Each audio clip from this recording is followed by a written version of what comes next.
Lorsque je dois parler de motivation systémique, j'aime bien faire un petit parallèle avec l'organisation d'un mariage, un dîner de mariage plus particulièrement. Imaginez que vous deviez organiser un repas festif pour un grand nombre d'invités dont en fait vous ne connaissez finalement que la moitié des personnes qui seront présentes.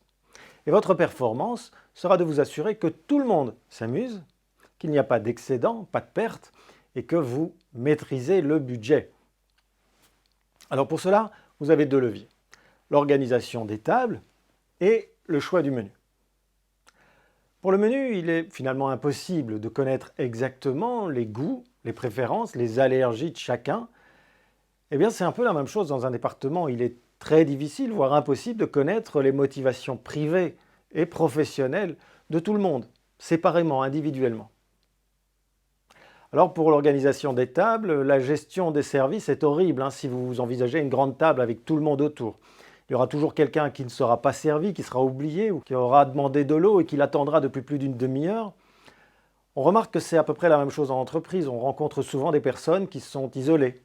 Isolées à cause de leur activité ou simplement parce qu'elles sont de nature plus discrète. Dans le mariage, on va privilégier des tables de 5 à 8 personnes. En entreprise, on va tout organiser autour d'équipes de 5 à 8 personnes. Personne ne doit être isolé, personne ne doit être oublié, perdu dans la masse des collaborateurs. Et puis pour le repas, on installe un buffet, avec un choix suffisant pour plaire au plus grand nombre. À chacun d'épuiser la nourriture qu'il aime et qui répond à ses envies. En entreprise, c'est pareil, on propose un modèle basé sur une série de leviers, une série de déterminants spécifiques qui vont booster la motivation des collaborateurs au sein de leur équipe. À chaque collaborateur de trouver le boost qui lui convient le mieux.